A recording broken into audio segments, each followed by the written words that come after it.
ఉద్యోగ నియామకాలు చేపట్టలేనోళ్ళు ఖచ్చితంగా సిగ్గుతో తల వంచుకోవాల్సిందే, తెలంగాణ సమాజానికి క్షమాపణ చెప్పి తీరవలసిందే అధ్యక్ష. అదేవిధంగా అధ్యక్ష ఇంకొక మాట చెప్పదలుచుకున్న అధ్యక్ష, స్కూల్ ఎడ్యుకేషన్ మీద ఇచ్చిన రిపోర్ట్లో నేషనల్ అచీవ్మెంట్ సర్వే ర్యాంకింగ్ 31 అధ్యక్ష. అంటే ఇంకా కింద ఏది లేదు అధ్యక్ష. అసలు నేషనల్ అచీవ్మెంట్ సర్వే స్కూల్ ఎడ్యుకేషన్కి సంబంధించి తెలంగాణ రాష్ట్రానికి ఉన్న ర్యాంక్ ఏంటంటే 31. రాష్ట్రాలే కాదు యూనియన్ టెరిటరీల కంటే కూడా అధ్వానంగా తెలంగాణ రాష్ట్ర విద్య ఉంది అని అంటే ఈ తప్పకుండా వాళ్ళు తల వంచుకోవాల్సిందే, సిగ్గుపడాల్సిందే అధ్యక్ష. అదేవిధంగా అధ్యక్ష పదే గతంలో మీరు ఇది మాట్లాడినరు, గతంలో అది మాట్లాడినరు, గతంలో మీరు తెలంగాణకు వ్యతిరేకం, లేకపోతే మీరు తెలంగాణ ప్రజలప్పుడు అడిగినప్పుడు ఇయ్యలేదు, గత కాంగ్రెస్ ప్రభుత్వంలో జరిగిన తప్పిదాలకంతా ఇక్కడ ఉన్న వాళ్ళే కారణం, మీరు బాధ్యత వహించాలి అంటారు. నేను ఒక్క మాట మీ ద్వారా చెప్పదలుచుకున్నా అధ్యక్ష. ఉమ్మడి రాష్ట్రంలో సమైక్య పాలనలో 16 మంది ముఖ్యమంత్రులు, 16 సార్లు ముఖ్యమంత్రులు ఉన్నవాళ్ళు ఎవరు ఈ ప్రాంతానికి సంబంధించి న్యాయం చెయ్యలేదు, ఇక న్యాయం జరగదు అన్న ఆలోచన వచ్చి తెలంగాణ ప్రజలందరూ తెలంగాణ జేఏసీ కింద కోదండరామ్ గారి నాయకత్వంలో అన్ని రాజకీయ పార్టీలు ఏకమయ్యి ఒక్క పాటలో నడిచి, అది మిలియన్ మార్చ్ కావచ్చు, సకల జనుల సమ్మె కావచ్చు, అనేక రూపాలలో ఉద్యమాలను నిర్మించడం ద్వారా ఆనాడు సహకరించని పార్టీలను కూడా కాంగ్రెస్ పార్టీ మాట్లాడి కాంగ్రెస్ పార్టీ లోక్సభలో శ్రీమతి సోనియా గాంధీ గారు యూపీఏ చైర్పర్సన్ గారి నాయకత్వంలో మన్మోహన్ సింగ్ గారు ప్రధానమంత్రిగా ఉన్నప్పుడు తెలంగాణ రాష్ట్రాన్ని మేము ఏర్పాటు చేసిన మాట వాస్తవం కాదా? ఈ తెలంగాణ రాష్ట్రం ఉక్కు సంకల్పంతో ఆనాడు 2004 సంవత్సరంలో శ్రీమతి సోనియా గాంధీ గారు కరీంనగర్ గడ్డ మీద నుంచి ఈ ప్రాంత ప్రజలకు ఇచ్చిన మాట నిలబెట్టుకోవడానికి మాట తప్పని మడమ తిప్పని నాయకురాలుగా తెలంగాణకు ఆనాడు ఇచ్చిన గ్యారంటీని ఎన్ని కష్టాలు, ఎన్ని నష్టాలు, ఎన్ని ఇబ్బందులు ఎదుర్కొన్న 4 కోట్ల తెలంగాణ ప్రజలకు తెలంగాణ రాష్ట్రాన్ని ఇచ్చి మాట నిలబెట్టుకున్న నాయకురాలు సోనియా గాంధీ గారు. ఇది నేను కాదు, వాళ్ళ నాయకుడు ఇక్కడ నిలబడి చెప్పిండు. ఇవాళ వాళ్ళకు గుర్తు లేకపోతే మీ ద్వారా మిమ్మల్ని అడుగుతున్నా, ఓ రోజు వారు ఇక్కడ నిలబడి సోనియా గాంధీ గారి దయ వల్లనే, సోనియా గాంధీ గారి ఉక్కు సంకల్పం వల్లనే ఈ తెలంగాణ రాష్ట్రం వచ్చిందన్న చెప్పిన విషయాన్ని మీరు అనుమతిస్తే ఇక్కడ కెమెరా, ఇక్కడ వీడియో పెట్టి, ఇక్కడ మొత్తం టీవీ పెట్టి మీ ద్వారా వాళ్లకు తెలంగాణ ప్రజలకు నేను చూపించదలుచుకున్న అధ్యక్ష. ఇదే కాకుండా అధ్యక్ష వస్తున్నా అక్కడికి కూడా వస్తున్నా, తొందరవాడు అంత తొందర ఎందుకు? నీది కూడా మేనేజ్మెంట్ కోటానే తెలుసు కదా, ఆ గట్టిగా అరుస్తున్నాయని కూడా మేనేజ్మెంట్ కోటానే.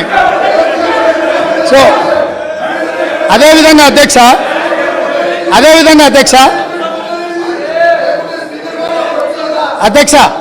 అదేవిధంగా 18 జూలై అధ్యక్ష బాగినాల ప్రతిపక్ష నాయకులు 18 జూలై 1996 ఒక చర్చ సందర్భంగా, ఈ చర్చ 610 జీవో మీద తెలంగాణ సమస్యల మీద చర్చ జరిగినప్పుడు ఒక గొప్ప నాయకుడు, చాలా గొప్ప నాయకుడు అని చెప్పుకునేవాళ్ళు ఏం మాట్లాడినరో నేను చెప్పదలుచుకున్నా అధ్యక్ష. ఇది అసెంబ్లీ రికార్డులలో ఉంటే కావాలంటే వాళ్ళు కూడా చూసుకోవచ్చు, లేదంటే కాపీ నేను మీకు పంపిస్తాను, మీ ద్వారా వాళ్ళకి ఇవ్వచ్చు. ఉద్యోగులకు సంబంధించి 6 సూత్రాల పథకం, జోనల్ సిస్టమ్ వంటివి దెబ్బతిన్నాయి. సర్ప్లస్ స్టాఫ్ను రాష్ట్రంలో ఏ మూలనైనా వాడుకునేలా వీలు ఉండాలి, కానీ ఆ విధానం లేదు. మనం విధించుకున్న ఆటంకం 6 సూత్రాల జోనల్ విధానం. సిబ్బందిని వినియోగించుకోలేక, పని లేకపోయినా కోట్ల లక్షల రూపాయలు నిరర్థకంగా పెట్టుకొని ఖర్చు చేస్తూ వృధా చేస్తున్నాం. ఈ విధానంలో మార్పులు చేయాలి, డైనమిక్గా మూవ్ కావాలి. ఆయా ప్రాంతాల ప్రజాప్రతినిధులతోనూ ఉద్యోగ సంఘాలతోనూ సంప్రదింపులు జరిపి జోనల్ విధానాన్ని తొలగించడానికి ప్రయత్నం చేయాలి. ఆనాడు 69 తెలంగాణ ఉద్యమంలో ఎంతోమంది అమరులై కేంద్ర ప్రభుత్వంతో కొట్లాడి నిటారుగా నిలబడి సాధించుకున్న జోనల్ విధానాన్ని, జోనల్ విధానం ద్వారా ఉద్యోగ ఉపాధి అవకాశాలలో తెలంగాణ వాటాను, కోటాను నిర్ణయం చేసి జోనల్ విధానం తీసుకొస్తే ఈ 18 జూలై 1990 ఆనాడు మంత్రిగా ఉన్న శ్రీ గౌరవనీయులైన కల్వకుంట్ల చంద్రశేఖరరావు గారి ప్రసంగంలోని పాఠం ఇది వారికి తెలంగాణ ప్రజల పట్ల తెలంగాణ విధానాల పట్ల ఉన్న నిబద్ధత. ఈరోజు వాళ్ళు ఇక్కడ వచ్చి వారి వారసులం మేము, మా అంత ప్రబుద్ధులే లేరు, మా అంత గొప్ప ఉద్యమకారులే లేరు, తెలంగాణ అంటే మేమంటే తెలంగాణ అని గొప్పలు చెప్పుకునే వాళ్ళు ఇదే సభలో ఇక్కడే నిలబడి కల్వకుంట్ల చంద్రశేఖరరావు గారు మాట్లాడిన ప్రసంగం ఇది. ఇట్లా మాట్లాడినందుకు వారి తరఫున ఇక్కడ మాట్లాడిన వాళ్ళు మొదట తెలంగాణ ప్రజలకు క్షమాపణ చెప్పి జోనల్ విధానాన్ని 6 సూత్రాల విధానాన్ని వ్యతిరేకించినందుకు తెలంగాణ ప్రజలకు క్షమాపణ చెప్పి మాట్లాడితే బాగుంటుంది. చరిత్ర వెనకెళ్ళి తవ్వడం మొదలు పెడితే ఆ సమాధులల్లో మీరు కూరుకుపోతారు, మళ్ళీ బయటికి కూడా రారు. కాబట్టి పదే పదే గతాన్ని తవ్వడం ఎత్తిపోయడం అంటూ మొదలు పెడితే ఈ పక్క నుంచి మేము ఎత్తిపోయడం మొదలు పెడితే మీరు తట్టుకోలేరు. అందుకే 2 జూన్ 2014 నుంచి తెలంగాణ రాష్ట్రం ఏర్పడ్డ తర్వాత జరిగిన పరిణామాల మీద మొదటి 9.5 సంవత్సరాలు మీరు పరిపాలన అందించారు. రాబోయే 10 సంవత్సరాలు మేము పరిపాలన అందించబోతున్నాం. ఇందులో సహేతుకమైన సూచనల్ని సలహాలని మీరు ఇవ్వడానికి ముందుకు రావాలి అని చెప్పి నేను వారికి గుర్తు చేస్తున్నా అధ్యక్ష. అదేవిధంగా అధ్యక్ష, ఈరోజు ఈ తెలంగాణ రాష్ట్రంలో మనం నిర్ధారించుకున్న విధానాలు అత్యంత క్లిష్టమైనవి, బాధ్యతాయుతమైనవి. ఈ 6 గ్యారంటీలు మేమే గుర్తు చేసుకున్నామని కాదు, ఈరోజు వారు కూడా బైబుల్ లాగానో గీత లాగానో ఖురాన్ లాగానో పవిత్రంగా చేతిలో పట్టుకొని తిరగవలసిందే. ఈ 6 గ్యారంటీల నుంచి ఎవరు తప్పించుకోలేరు. ప్రతిరోజు శ్రీరామ జపం చదివినట్టు, లేకపోతే ఖురాన్ పఠించినట్టు, బైబిల్ని చదివినట్టు ప్రతిరోజు మేము ఇచ్చిన 6 గ్యారంటీలను వాళ్ళ చేత ఈ సభలో వెల్లువేయించే బాధ్యత నాది అధ్యక్ష. ప్రతిరోజు వాళ్ళతో మాట్లాడిపిస్తా.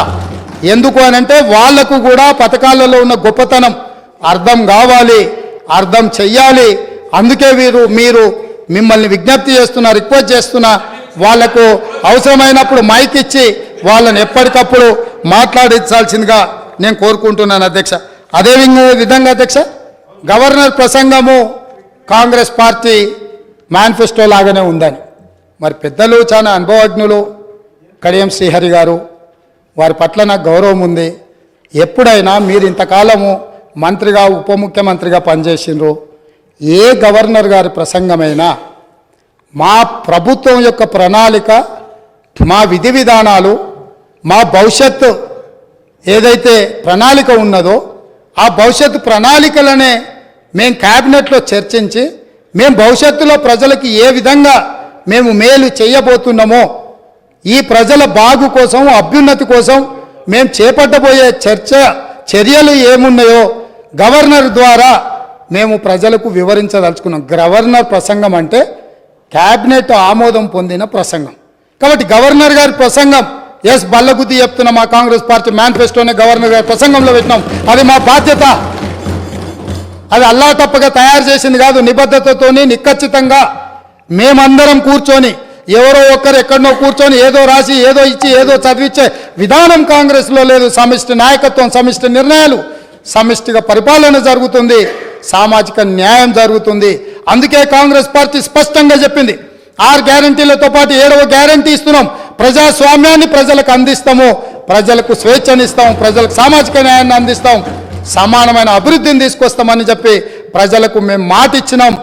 2004 నుంచి 2014 వరకు తీసుకొచ్చిన సంక్షేమ పథకాలు, అభివృద్ధి పథకాలు ఈరోజు హైదరాబాద్ నగరంలో ఉన్నాయంటే ఔటర్ రింగ్ రోడ్ వాళ్ళు కట్టిరా అధ్యక్ష, అంతర్జాతీయ ఎయిర్పోర్ట్ వాళ్ళు కట్టినరా, మెట్రో రైలు వాళ్ళు కట్టినరా, హైదరాబాద్కి కృష్ణానది జలాలు వాళ్ళు తీసుకొచ్చిండ్రా, హైదరాబాద్కి గోదావరి జలాలు వాళ్ళు తీసుకొచ్చారా, హైదరాబాద్లో ఈరోజు తీగల వంతెన మీద ఫోటోలు దిగుతున్న వాళ్ళు ఆనాడు కాంగ్రెస్ పార్టీ అధికారంలో ఉన్నప్పుడు చేసిన ప్రణాళికనే అన్న సంగతి అప్పుడే మర్చిపోయిందా? ఇవాళ మీరు నెత్తి మీద నీళ్లు చల్లుకున్నంత మాత్రాన గోదావరి తాగునీటి జలాలకు ప్రణాళిక పెట్టింది ఎవరు, ప్రారంభించింది ఎవరు, పనులు ముందుకు తీసుకొచ్చింది ఎవరు అధ్యక్ష?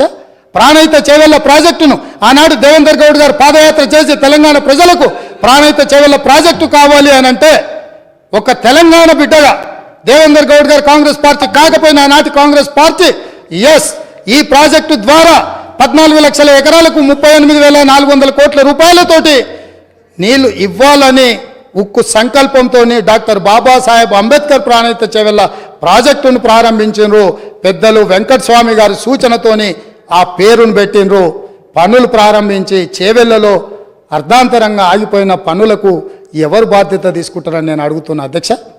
ఆనాడు కాంగ్రెస్ పార్టీలో ఉన్న నాయకులు చిన్నారెడ్డి గారు లాంటి వాళ్ళు మాట్లాడడం వల్ల పాలమూరు ప్రాంతానికి, రంగారెడ్డి ప్రాంతానికి సాగునీటి ప్రాజెక్టు నిర్మించాలి, సాగునీరు తాగునీరు ఇవ్వాలి అని పాలమూరు రంగారెడ్డి ఎత్తిపోతల ప్రాజెక్టుకు 2013లోనే మంజూరు ఇచ్చి పనులను సర్వేలు చేయమని ఆదేశాలు ఇచ్చి దానికి పునాది రాయి వేసింది కూడా కాంగ్రెస్ పార్టీ కాదా అని నేను అడుగుతున్నా. ఉమ్మడి రాష్ట్రంలో చివరి జీవో నెంబర్ 69 నారాయణపేట కొడంగల్ ఎత్తిపోతల పథకానికి 8.5 టీఎంసీలతో 1500 కోట్ల రూపాయలతో 1,07,000 ఎకరాలకు సాగునీరు తాగునీరు ఆ ప్రాంతానికి అందించాలని ప్రాజెక్టు ఆమోదిస్తే నికర జలాల కేటాయింపుతోనే ఆనాడు గవర్నర్ గారు జీవో ఇస్తే ఆ జీవోను ఈనాటి వరకు తుంగలు తొక్కిపెట్టి నారాయణపేట కొడంగల్ ప్రాంతాన్ని ఎడారిగా మార్చింది వాళ్ళు కాదా? ఈ వివక్ష వీళ్ళు చేసింది కాదా అని నేను అడుగుతున్నా అధ్యక్ష. ఇదేనా ఈ తెలంగాణ రాష్ట్రంలో తెలంగాణ వాడు ముఖ్యమంత్రిగా ఉండి తెలంగాణ ప్రాంతాన్ని పరిపాలిస్తున్నాడు అన్నప్పుడు ఎందుకు మా ప్రాంతాలు వివక్షకు గురైనాయి? మా ప్రాంతాలు ఈ రోజుకి వలసల ప్రాంతంగా ఎందుకు ఉన్నది? ఈ వలసలకు, ఈ చావులకు వీళ్ళు కారణం కాదా అని నేను అడుగుతున్నా అధ్యక్ష. అదేవిధంగా ఈరోజు నేను మాట్లాడదలుచుకున్న